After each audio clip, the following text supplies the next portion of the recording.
What is up, folks? And I thought I'd make a video because there's some interesting insight that Yoshi P has given from his Mr. Happy interview over at Fanfest, so quite recent really.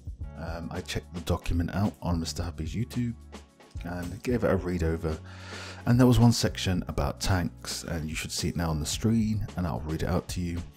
So this answer stemmed out from why weren't we having a healer as the new class, why a dancer, and he answered that.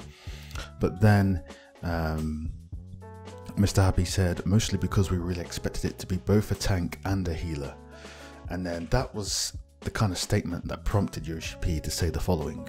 So he says, simply, we only had 2 ranged physical DPS, so we wanted to have another. We have 4 tanks, 4 melee, 3 casters, 3 healers, and yet there were only 2 ranged DPS. We wanted to balance the number drop across the board. And then, the important part for us tanks. We also really wanted to add another tank to balance the tanks more. With 4 tanks, we can better balance the tank role with 2 main tanks and 2 off tanks. So, all you people that have been saying there's no off tank and no main tank in this class, I've been telling you for a long time. It's a universal term that is still used. So please, if anyone tells you there's no MT or OT in this game, they don't know what they're talking about, or they're mispronouncing it as a off primary and primary tank.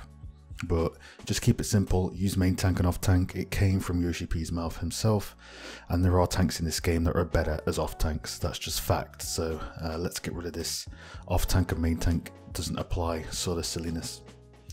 That aside, so when people decide which role or job they play, even a small difference in abilities and attributes can make a big difference. People like to take Paladin as an off tank thanks to abilities like cover. So the Warrior and DK are fighting for the main tank spot more commonly. Quite true, Paladin is one of the strongest off tanks in this game, which is also very interesting, as you would have thought it would have been more of a main tank with its shield. But yes, a Paladin is most optimized in the off tank position, whereas Warrior and Dark Knight get more benefits from getting hit by the boss. Warrior actually has the strongest mitigation in the game. If anything, it's a little bit too overpowered compared to the other tanks, so I do expect them to probably nerf them back a little bit. So that is definitely true. So the next bit is, so hypothetically speaking, if we rebalance things and put Warrior as main tank, then Paladin and Dark Knight would be fighting for off tank. No matter what, we really need to balance this with 2 and 2.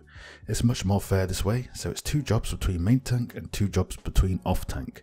This is very tentative, so please convey this is not an indication of all of our final plans. So, from the sounds of it, their goal is to have 4 tanks to balance them around essentially 2 main tank, kind of primary tanks, and 2 off tanks, which leads me to believe that with initial impressions, with my tanking experience and how tanking is in this game, you're probably going to see, you're never going to see the 2 off tanks tank together. It's kind of like you don't really see Dark Knight and Paladin tank together nowadays. It's very uncommon. It's always a warrior in the group. So this definitely sounds like we will not be seeing, well, we'll have more of that with both healers, both tanks even. So it sounds like Warrior is probably still going to be in the main tank spot from what they've said. It would make sense. It wouldn't change the identity of Paladin. So I assume Paladin will be kind of pushed more into its defensive off tank support role, because that is its tank identity. And then obviously Dark Knight can be pushed as the dark magic tank identity, and Warrior can be pushed as the selfish self-mitigation through damage, which it needs to go back to. We lost Bloodbath, so we lost a lot of that ability. I feel as a Warrior needs to go more into that route, sacrificing health and vice versa. Sacrificing damage for health and having cooldowns that further hurt the boss, whereas the Paladin is a very protect, and then a Dark Knight is kind of a mix. And then you bring in the Gunbreaker. What Gunbreaker does, I'm not sure. It sounds like from this statement, Gunbreaker may be the off tank. So what will they offer compared to a Paladin? Because right now the Paladin is one of the strongest off tanks. So unless they again nerf back some of these classes, there will be a meta around 2 tanks for sure. So it's very interesting to see. It's also very interesting to see if they will actually change up the tanking so that tanking is actually the skill and not going constantly into DPS stance?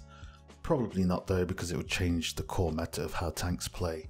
Tanks only really have to actually tank when it's very early progression for world progression, which hardly anyone does, or if they're doing ultimate, and that is the 1%.